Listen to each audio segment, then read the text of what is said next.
देखिए, गुजरात के चुनाव में जिस तरह से भारतीय जनता पार्टी ने भारी बहुमत से जीत प्राप्त की है, ये इस बात का संदेश है कि गुजरात के लोग डेवलपमेंट चाहते हैं। गुजरात के लोग किसी की बात में नहीं आए। मुफ्त रेवड़ी बांटने की भी बड़ी कोशिश हुई, लोगों को ईमान खरीदने पर उतारू करने की कोशिश आम आदमी पार्टी और की तरफ से हुई और कांग्रेस पार्टी की तरफ से हुई। लेकिन गुजरात की जनता ने फिर से नरेंद्र मोदी जी का साथ दिया, बीजेपी का साथ दिया, और ये जीत जो हुई है गुजरात की, इस बात का संदेश है कि आने वाले दिनों में भारी बहुमत से फिर केंद्र में हमारी सरकार बनेगी और नरेंद्र मोदी जी फिर प्रधानमंत्री बनेंगे। जहाँ तक हिमाचल का सवाल है, वहाँ हम ये सोचते थे कि परंपरा टूट जाएगी, पूरी कोशिश हुई, लेकिन थोड़े से हम लोग वहाँ रह गए और जो उपचुनाव हुए हैं कई जगह, उसके भी नतीजे हमारे पक्ष में आए हैं। सर, बाय पोल्स आपने रामपुर में जो हुआ वहाँ पे बीजेपी ने जीता है रामपुर की सीट, असेंबली सीट। देखिए, उत्तर प्रदेश में मुलायम सिंह यादव जी की वो सीट थी और वहाँ की आवाम ने मुलायम सिंह जी के को श्रद्धांजलि के तौर पर इस बार के चुनाव में सपा को वोट दिया। लेकिन वहीं रामपुर में हमने वहाँ कमल खिला दिया है, और जब रामपुर में कमल खिल सकता है तो फिर उत्तर प्रदेश में जो कमल खिला है वो खिला ही रहेगा, ये संदेश चला गया है। कैसे देखते हैं इसको? देखिए, शिवपाल यादव जी कुछ भी बयान दें, वो अगर ऐसा ही है तो फिर रामपुर में क्यों हार गया? जो कभी नहीं हारते थे वहाँ सपा हार गई। जो आजम खान साहब का गढ़ था और गढ़ था, वहाँ सपा का भी गढ़ था, तो वो किला भी ध्वस्त हुआ है। इसलिए आगे जो लोकसभा के चुनाव यूपी में होंगे, वो 80 की 80 सीट भारतीय जनता पार्टी के झोली में जाएंगे।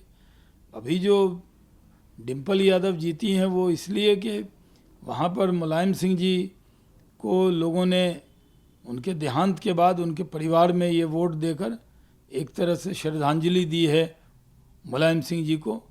वहाँ कोई चुनाव हम लड़ रहे थे, लेकिन सिंपैथी थी, इसलिए वो सीट वो जीती।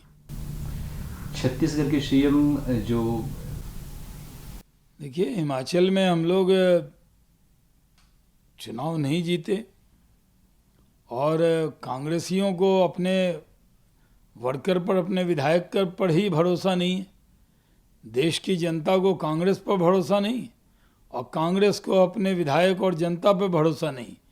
तो ये आज ये हाल हो गया है कांग्रेस का कि राहुल गांधी जी जब भारत जोड़ो यात्रा कर रहे हैं तो जो कांग्रेस को वोट देते थे वो कांग्रेस छोड़ो यात्रा कर रहे हैं।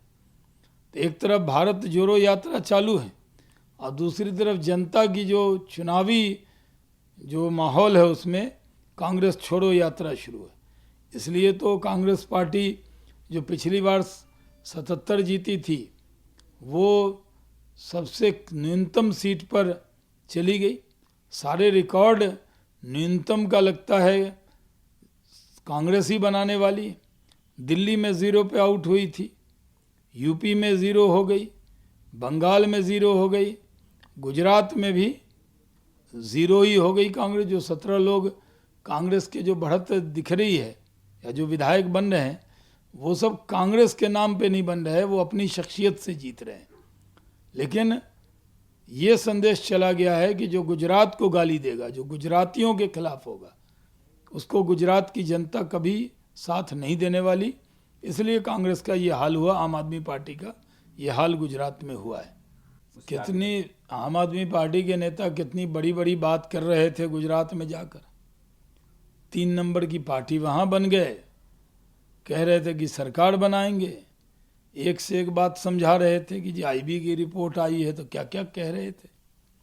लेकिन आम आदमी पार्टी के लिए तो राष्ट्रीय पार्टी बनने का जश्न मना रहे हैं, लेकिन दिल्ली की पार्टी भी वो अब नहीं रहेंगे, क्योंकि दिल्ली में भी अलार्म बज गया है कि जिस तरह से दिल्ली के म्यूनिसिपल कॉरपोरेशन के चुनाव में भारतीय जनता पार्टी ने, जो आम आदमी पार्टी यहाँ अपने आप को बहुत मजबूत कहती थी, जैसी चुनौती दी है, आगे विधानसभा चुनाव में भी वो कई राज्य में दावा करेंगे कि राष्ट्रीय पार्टी बनने के लिए 2 सीट 4 सीट जीतना होता है, लेकिन आने वाले दिनों में उनको दिल्ली की सरकार खोना पड़ेगा।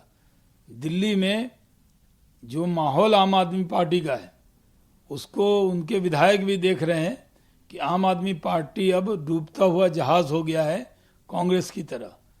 तो दूसरी जगह जाके अगर वो 5 सीट पर गुजरात में जश्न मना रहे हैं, तो दिल्ली में विधायक की तुलना में कितने कम काउंसलर जीते हैं, ये भी आत्मचिंतन आम आदमी पार्टी को करनी चाहिए। ये 2024 और 25 का बिगुल है बिहार से। देखिए, बिहार के अंदर लोगों ने राष्ट्रीय जनता दल को बिहार की सत्ता से दूर कर दिया था, लेकिन नीतीश कुमार जी ने राजद से हाथ मिला लिया। उसके बाद 3 चुनाव हुए। एक मोकामा का चुनाव हुआ, जहां छोटे सरकार जीते, वहां नीतीश सरकार या जेडीयू की सरकार नहीं थी, वो निर्दलीय भी जीत जाते थे। तो उस चुनाव में वो अपनी जाति शख्सियत पे जीते, अपने व्यक्तित्व पे जीते। लेकिन गोपालगंज में हम लोग महागठबंधन के 7 दलों के महागठबंधन को हमने पराजित किया था, और अब हमने कुढ़न्नी में जिस तरह से महागठबंधन में जेडीयू के सिंबल पर ये चुनाव हुआ, तो ये साफ संदेश चला गया कि बिहार के लोग भारतीय जनता पार्टी को चाहते हैं।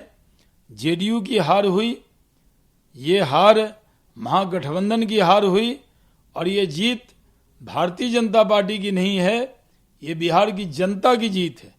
तो हम गुजरात भी जीते हैं और बिहार भी जीते हैं। ये एक विधानसभा चुनाव नहीं है, यहाँ पूरी ताकत, साम दाम दंड भेद पूरा लगाया गया, हर तरह की कोशिश की गई। तेजस्वी यादव जी के जरिए इमोशनल कार्ड चला गया, जाति को नाम लेकर भाषण दिया उन्होंने, कहा यादव वोट को लोग तोड़ना चाहते हैं। लेकिन और ये भी कहा कि लालू जी से जाएंगे मिलने ऑपरेशन के वक्त में, तो कुरहनी के बारे में क्या कहेंगे। इन सब कार्ड के बावजूद कुरहनी की जनता ने भारतीय जनता पार्टी को जो विजय दिया है, ये बहुत बड़ी जीत है। इसके लिए हमारे प्रदेश अध्यक्ष संजय जायसवाल जी और पूरी टीम को बहुत बधाई देते हैं। और ये जो बात निकली है यहाँ से, कुढ़न्नी से, ये दूर तलक जाएगी, क्योंकि जो जदयू के विधायक हैं, जो महागठबंधन के विधायक हैं, जिनको लगता था कि अनबीटेबल अलायंस है 7 दलों का गठबंधन, उनको लग गया कि गोपालगंज भी हार गए, कुढ़न्नी भी हार गए। इसका मतलब यह है कि वहां भगदड़ होने वाली। हर विधायक को जो महागठबंधन में है, उसको लगता है महागठबंधन जीत की गारंटी का गठबंधन नहीं है। जीत की गारंटी का गठबंधन भारतीय जनता पार्टी का गठबंधन है, और इसलिए अब शुरुआत हो गई है।